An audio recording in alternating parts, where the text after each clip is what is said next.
Hello everyone, today we're taking a look at the GEPRC Crocodile baby, and every time I say that I want to do an Austin Powers impersonation, but I won't do it in front of the camera. Before we get started, I wanted to pose a question. These are called long range, the micro long range, 4-inch micro. I do micros, but I don't really consider 4-inch to be micro, but you might disagree.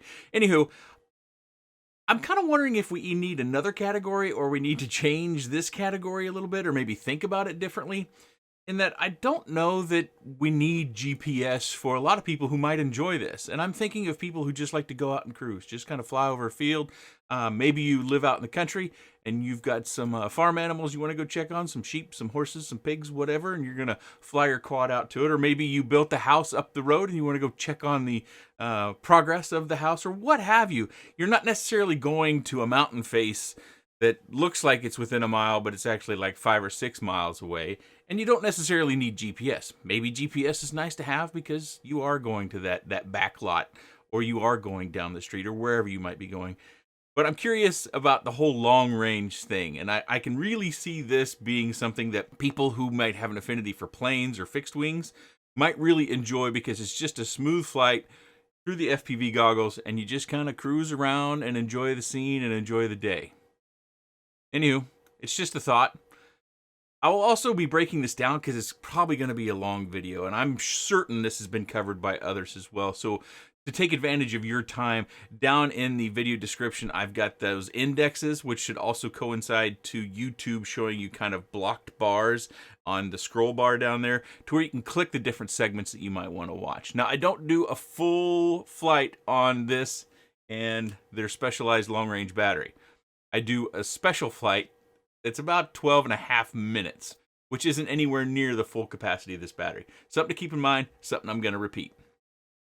Let's get started. I've got the HD version, or the DJI version. So it comes with a full-size DJI camera and the Caddx Vista, powered by 1404 2750 kV motors on GemFan 4042 props. The only one board down here is your flight controller, which is an F411, as well as your ESC, which is a 20 amp ESC. Can't quite make out what size the capacitor is. The antenna is especially long, and it's called the Momoda, or Momoda. XT30 for your battery connection. It comes with foam for landing pads. Right back here, that sneaky little guy is your buzzer, and it does have its own battery, so if your battery becomes disconnected or goes flat, it beeps on its own. And this is what it looks like. Not quite a mini buzzer, but not full size like we used to have 4 years ago. This camera protection is removable. It comes with a battery pad, but it's not especially sticky. The rear TPU mount also has antenna tubes that I'll show you in a minute that you could use a typical radio with, like an FrSky or FlySky or Spectrum. You put this piece right on the bottom for your crossfire antenna if you're using an Immortal T. We get extra props. We get several battery straps, the aforementioned antenna tubes, spare arms, one for the front, one for the back, spare foam feet, and some extra nylon screws and nuts. And the very last piece of hardware you get is this Allen key. You also get this card about the Vista, this card about support, social media card. Mine came with 4 sheets of stickers. This is their specialized version of a long-range battery, and you can see there that it's a lithium ion and it's 3000 milliamp. This can safely be discharged down to 2.5 volts per cell. I also fly it on this all-line 850 milliamp 4S battery, and I fly it in my backyard for a little bit of faster fun. GEPRC also has this really handy smoke stopper for XT30s or XT60s. It's got foam on the back. Looks to me like they used my favorite motor wire tape. I always appreciate that. Arms are 2.5 millimeters thick and about 8 millimeters wide. Top plate is 1.5 millimeters. The very bottom plate is 2 millimeters. And over each arm is this bracing carbon fiber, which I can't get my calipers into. It weighs 155 grams. With the super long range battery, it weighs 356 grams. With the all-line 854S battery, it weighs 252 grams. For the DJI version, you're probably gonna have to move to a smaller battery, like a 700, maybe even a 750. So I am flying with the specialized long-range battery that GEPRC has. That has Sony cells inside of it. They're 18650s, and you can discharge those cells far farther than you can with normal lithium polymer batteries. You can discharge them down to 2.5 volts per cell. So in this video, even though it goes 13 minutes, you could more than double that flight time if you're flying that battery. And you fly it down to that 2.5 volts per cell. Of course, if you're out long ranging, you do want to leave a fair bit of battery to make it back to yourself or your landing spot, wherever that might be. And I think one of the things about long ranging, and you guys can tell me otherwise, is it kind of gives you back that exploration of FPV. You're not trying to do anything more than just see the world for what it is. You're just out flying. There is that challenge, there is that risk. And even in this field, I felt that risk because, as you can see on the other side of that little trail, that is heavily treed, and going to that side is actually something I kind of steer away from in case anything bad happens, because I do want to have the quad to bring it back to the desk in order to be able to do a full and complete review on it. I don't want to take that risk and possibly lose it. I suppose you could still do a review about the experiences, but you can't necessarily point to all the pieces of the quad and talk about them in more detail. So I avoid the tree area. And down near the end of the trail is an Indian burial site. At the time when the kids were younger and we used to travel this trail a fair bit, we did look up that information about that particular Indian chief, and it's fairly interesting. It's actually well kept. It's mowed from time to time. So we used to also do some snow sledding off of this little kind of hill more towards the houses. There was a section that went between the brush that didn't have a barbed wire fence. Like most of this does have a barbed wire fence up. We used to snow sled down there, and it was a lot of fun, but unfortunately a few years back a tree fell in the spot that we used to run through. The tree was cut up to kind of clear the spot, but you know, snow sledding is not an exact science, so we don't go down there anymore. We tend to find other locations. It's also fairly windy on this day. I couldn't tell you, I didn't look up the weather data, but I would presume from what I feel on me, and at the end of this flight, you'll hear me talking while I'm flying a little bit more. I'm, of course, at home narrating this right now. So if you want to skip ahead to about the 8-minute mark of the flight, you'll be able to hear me kind of talk about some different things. And probably one of the things that's most interesting in that section of the flight is I talk about the beeper and how far away I can hear it. Of course, that's going to vary because this summer, when all the bugs were out and I was long ranging and I went down into some thickery, I found it kind of hard to discern between all the bug noises and the beeper noise, but I was able to hear that particular one. I do think this one is a bit louder, or it could be the fact that we have far fewer bugs because of the cold weather. Weather data is probably also important to you. I can give you a temperature that it was probably around 47 degrees. It got a little bit warmer. You know, we can see clear skies, hardly a cloud in the sky, which can sometimes mean extra cold. But this particular day, the sun, it was kind of nice to get out and get the sun on the face and the body a little bit. The wind comes up from time to time, and you can probably hear it on my audio recording. That's something else I should mention, is that I have a cell phone camera that I point at the quad, and I bring the audio from that cell phone camera into the video that you're watching now. That way you get a feel for the flight and also the audio that you as a pilot would hear. As it moves away from you, the audio should go down and then get quiet, and as it comes back, you should be able to hear it again. This is the DJI system, which is actually really nice, and I am flying it with the DJI remote control, which has a great RC link and as well as video feed.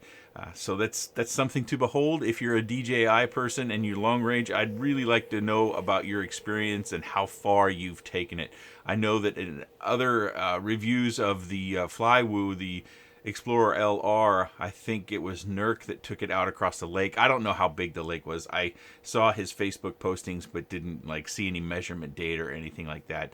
And I hear about people taking things out multiple kilometers, and that to me just seems scary for one, because I don't know, maybe I'm just that old and that averse to losing something like this. It seems like you're throwing money out the door, even though this was sent to me as review. I sure don't want to lose it. I want to be able to enjoy it, and I want to be able to fly it again if I were to choose to, or to be able to give it away to someone else who might want to review it. I guess that's something else I could talk about. I haven't done a giveaway video in quite a while, and that's primarily because, well, I'm not up to standing in lines with other people right now. We have this special time going on where a lot of people are getting sick, and we have other things going on as well with society. So we have stayed pretty close to home, and those that don't know, I do have 2 kids who are immunocompromised. You may have heard me talk about one of them a year or so ago. She's been immunocompromised since she was about 4. Recently, our 15-year-old was just diagnosed with the same disorder, so they're both immunocompromised. And to give you some idea about the severity of that, so there's a vaccine for kids for chickenpox. Most of us older people, we had chickenpox. It's just something we went through. She got chickenpox, and she spent a week in the hospital. So that's kind of how serious chickenpox is to those people, and you can imagine anything much more serious than chicken pox. Not only was she in the hospital, she was in one of those controlled air rooms, and all this medical staff, when they came in, would always garb up. She wasn't allowed to have visitors. Only Mom and I and her brother and sister could come in because we had already been exposed, or exposed her to us.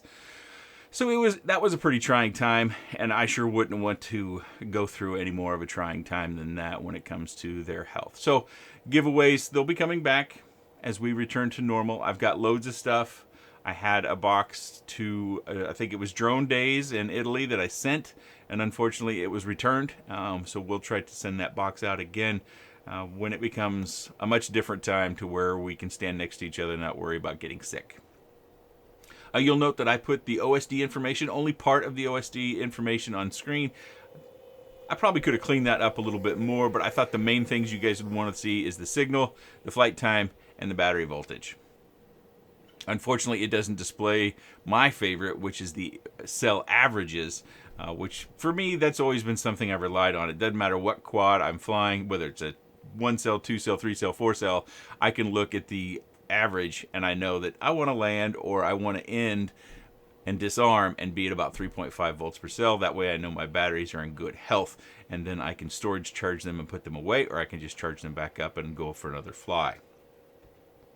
I will have more flight footage of this, more of a faster paced, or I'll give you a sample of me flying it in the backyard. You know, it's a 4-incher, it's made for long range, but let's see what it can do, give you an idea of maybe you do a dive, or you just do some sort of punch. You've got a mountain face that you're going to be going down or going up, and you need to know what kind of authority it does have. This is running those bi-blades, so that does generally mean a bit more noise, but it also means more efficiency, so longer flight time.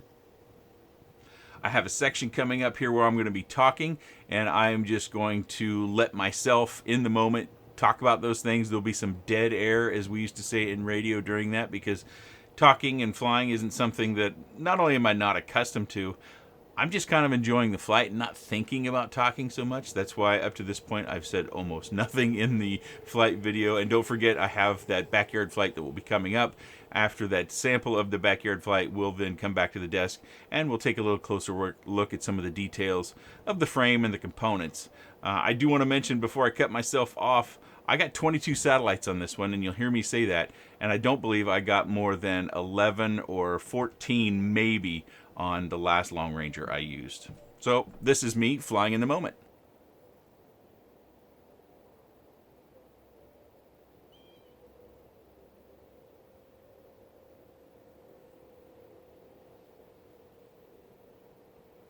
I got 20 satellites. Home direction looks good. Height says 50, or that's distance. Speed is 45 kilometers. Slowing down. 3.6 volts. It's barely going down. We're at 9 minutes and 17 seconds of flight. This is going to go on forever. Wind comes up from time to time, but not bad.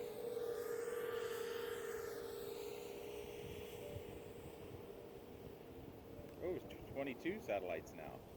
Home direction seems to be holding good. Oh, there's a bit of a breeze.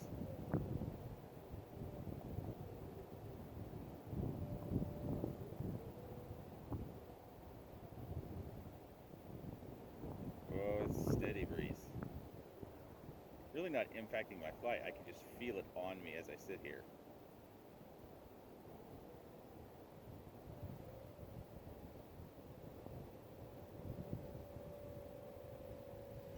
Picking up speed, doing 55, 54 kilometers per hour. Slowing down now. 3.5 volts per cell.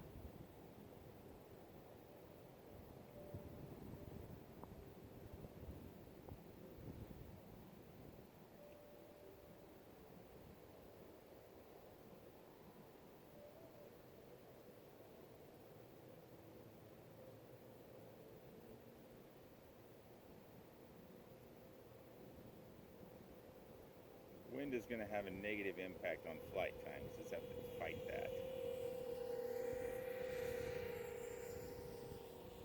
I think we could probably run this battery down to 3.3 volts per cell, but as I get down to 3.4 volts per cell, I'm going to keep it kind of close. I don't even know at this point if we're still watching.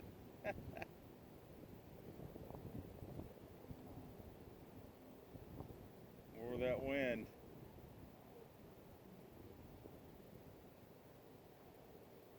Got down to 14 volts there for a moment. It's bouncing around between 14 and 14.1. Oh, I think I hear the beeper.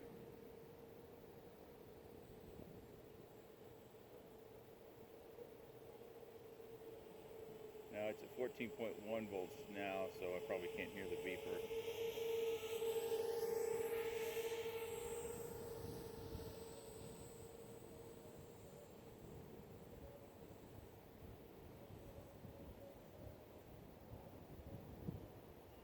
There it is. Oh, you can hear that from a long ways away too. See how far away I am? Once it gets down to 14 volts, it beeps at you. I'm at 12 minutes of flight.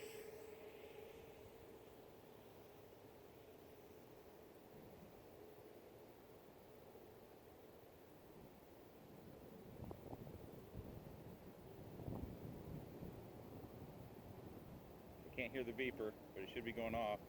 Now I can hear it.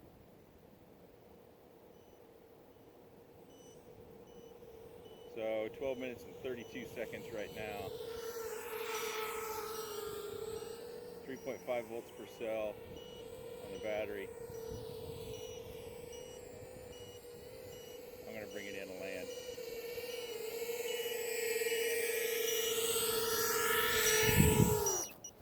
This is my backyard flight, so it gives you a sample of kind of some performance measurements. So if you're out and you were diving a rock face and you need to see how quickly it pulls out, or its ability to pull out of a dive, or to punch up and over something and how quickly it might be able to do that. Maybe you want to run a corner and you want to see how stable the footage is, especially if you're running the DJI stuff. Just giving you a sample of it. Actually, this isn't a sample, this is a full flight. It's pretty ridiculous. So we've got that 850 milliamp 4S battery on there from All-Line, and this flight runs 7 minutes and 39 seconds. You don't see all of those seconds because there is actual a time where I'm arming, because it's Vista and you can't record until you arm. And then I sync my camera that I use for audio recording that's sitting on the table in front of me. So you don't get to see all that part. I go ahead and cut that nonsense out. But you get to enjoy the hearing of the quad. And I think it enhances the video in general. And it's really surprising to me how these long rangers actually handle pretty well. Now, this isn't the fastest thing I've flown in my backyard. I would say some 3-inchers are probably the fastest thing I've flown in my backyard. But I don't have the camera angle maxed out either, and that's something that you could do. Now, I don't think that's very sustainable, especially not in my space, but if you want to go out and do some speed runs, of course these aren't made to be hyper robust. You're not supposed to be bashing them at a bando or what have you, so that's something to keep in consideration when you're doing more aggressive flying. But I do want to give you an idea about its performance in a more aggressive fashion. That way you can make a good call about whether it fits you or not. And I can really see that maybe if you're like at the beginning of the video where I talked about how you're just out cruising and enjoying yourself, that all of a sudden you're just like, you know, I'm going to go a little faster. I'm going to do figure eights around these two trees that are, 20 yards apart or 50 yards apart, whatever the case may be, and you just have a hankering to do that. This, again, will give you some sample to how it's handled, and it also gives you a better idea how it's tuned. Doing dives and hard turns and things like that, that'll give you a better idea how well it's tuned. You get to see the video footage.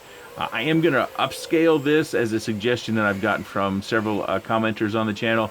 I'm going to scale it up to 1440. You'll probably want to watch it in 1080p though. So look at that little gear icon in YouTube controls, and you can tell what it's playing for you automatically at versus maybe you want to turn it down to 1080, because the flight footage is 1080 by nature. So it's kind of been upscaled. I'm trying to fight the YouTube stuff when it comes to the HD footage and trying to make it a better viewing experience, and trying to do what others are suggesting to try to help me. So we're going to give that a try in this particular video. I'm going to let this play out, but if you want to jump to a different section or something like that, I've got that time code down on the bar in YouTube and also in the index down in the video description. You're happy to just skip around. Leave this here for your enjoyment, but I'm not going to narrate the next 4.5 minutes or how much time is left. So you can listen to the quad as it flies around, and then you can jump to the next part, which will actually just be the discussion down at the desk, and then we'll wrap up with some final thoughts.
So one of the things that they did that I have an appreciation for is they made the arms removable without having to do anything with the stack. I shouldn't say anything. You're going to have to remove, I guess you could probably remove the post without taking the top plate off. So you might be able to manipulate that stuff to where you don't have to take the top plate off. But in essence, you know, we've got some stuff attached to the top plate here. You've got this TPU that's attached down here, and then you've also got the Vista that's right here that's screwed into the top plate. That's why we see these screws in the top plate up here. Those are Vista screws. Those are the nylon screws. We got extras in the little baggies. Also, you might be wondering about why I did this. It fit through here, and I don't like looping my battery straps around because you have to go like underneath and over the top and underneath, and then you loop back around. So you're securing the battery to the battery strap, which is threaded through here. I'm just not a fan of that. I never feel like I get it tight enough. I feel like I can get this tighter than I can that mechanism, but you should give it a try on your own. Back to the arms. So you can replace those arms relatively easily with just, I think it's just 2 screws. Yeah, you should be able to replace each arm with 2 screws at the most. And then you can replace your arms. Of course, we've got one front arm and one rear arm in the kit. So if you break something in a crash or something of that nature, it should work just fine. There is a little button down here that you turn on. I can go ahead and plug the battery in. I don't think you're going to like to listen to it, though. I don't have my controller on, so it's going to beep at us. You got to hear it outside. If you listen to the flight footage, you got to hear it outside. And matter of fact, during the long-range footage, if you happen to miss that near the end of that long-range flight, it's not even really a long-range flight. It's just a long flight. You get an opportunity to hear the buzzer from me because I kind of talk about when I can start to hear it when I'm out flying it, and you can see where I'm at, so you get a kind of a fix of the distance. Of course, environments are always different, but so plenty loud, and it's going to beep now again. Yeah, it doesn't like it. So oftentimes you have to double press or something. This is just a single press. Let me get my fingernail on it. And there, it's off. So that's how the buzzer operates. And that's always a good idea. You know, a lot of us that come from an earlier day in micros, we used to always look for that buzzer because when micros go down, even in your lawn, it can be tough to find. So if you're out flying a big space with a quad, I would definitely recommend having a buzzer. And of course, you can buy that alone if you choose to just go with that buzzer I showed you in the quick roll. TPU isn't going to do much for protection in a very aggressive crash. I think if you tumble through a tree, it might help. But if you fly into something like a pole or a tree or a car or a building or what have you, if you fly into an immovable object or an object that doesn't hardly move, I don't think the TPU is actually going to protect your camera. It's a good idea for it to be there, but I think if you're wanting to scrape some extra ounces or grams out of your quad, this is something that you could probably remove. Matter of fact, you could probably get a knife out and cut this down. That might be a trick to get you down to 250 grams if you're wanting this version and you want to fly it in a location that does require your drones to be under 250 grams. I think there's also modification opportunity back here that you could trim this stuff down a little bit. That's an awful big TPU back here. I think I mentioned it in the flight footage, but if you didn't happen to hear it or you missed it, I was pretty happy with the satellite performance. Something else to note about the satellite performance is this one has got Betaflight set up in a way to where if it doesn't have at least a few satellites, it's either 4 or 5. I'm not certain of that, but because every time I looked at it, it would go from like the default number, which I think it says 14, and that means actually 0. And then you would see it get like 1 or 2, and then the next time I'd look, it'd be at like 8. And then you could arm. So if you try to arm this and it shows 14 satellites, that means 0. You have to wait till it starts to roll through, finding at least, I think it's 4 or 5 satellites before you can arm and take off. Of course, you can go into Betaflight and you can change that setting if you choose to. But I got up to 22 satellites. And I don't think in the Flywoo Explorer I got 22 satellites. Matter of fact, I think this GPS just actually works better, either the way they have it mounted or the chip itself, because I got 22 satellites and I got them faster. So that could vary heavily on the time of the year, the time of day, the location, but it's something that I wanted to report. I don't have much else left. I'm very curious on what you think about this, what you thought of my initial question of is, those people who enjoy wings, do you look at these quads, or just people in general, if you're looking at quads and your flight desires are more about just going out and experiencing flight in a more smooth and calm manner rather than being all about the flippy floppies or all about the speed? Is this something that you look at, or are you looking for something else, or have you built something similar and then left out maybe some of the long-range components? I'm just curious. I'm a micro guy at heart. I like reviewing different stuff, but going beyond 4 inch is not in my plan. I've done a few 4 inchers now. This would be my second or third long-range quad on the channel, so I'm very curious. My last complaint would be I wish that they secured the motor wires closer to the center body. I think they could have moved those in. That's a tiny, tiny thing. But if you're tumbling through a tree, that's a space where you can get a wire. And the closer that we can get these things to the body, I think gives us a better chance that nothing gets stuck between our motor wires and our quad. And if that happens, it's never happened to me to where I couldn't get it out of a tree. But of course, I fly in my house all the time, so I can just go into the garage and grab a football and start throwing it at it, or a softball or baseball or whatever, and I can get it out. But I can imagine if you're flying places where trees are much taller, or you're flying this out further away, that you have a better chance if it falls to the ground than if it gets hung up in some tree a mile out. But that's my last complaint. My very, very last complaint, and I'll leave it at this. We don't have this secured down at all. I would like to see some strain relief on the battery. In other words, zip tied down. I think there's an opportunity for that. So if you were to choose to, hopefully you can see down in there. I don't think I have good enough lights. There is a little hole in the carbon piece right down here. It lines up with this one, or appears to line up with this one, that a zip tie could be run through, and then we could zip tie this power lead down to it. That way, if you do have a battery ejection, which again, this isn't the most sticky battery pad, if you have a battery ejection, that you at least won't tear off your battery lead off of your all-in-one board. So that's my last complaint. Again, back to the questions I posed initially. I do like the fact that GEPRC always does a nice job of making sure their brand is readily apparent on their quads, so no one has any questions about what brand of quad you have when you're out at the field. And I find it interesting, Crocodile, baby. I always think of Austin Powers. Every time I've picked up this quad or thought about this quad, I hear Austin Powers in the back of my head. Yeah, baby. That is the GEPRC Crocodile, baby. Super fun. I enjoyed it. DJI version, of course, is more expensive than the analog version. I'll have a link down in the video description to all the different versions, including some parts that they might have, including this battery. If you have any comments, questions, suggestions, or otherwise, please let me know in the section down below. I appreciate your time. And thanks for watching.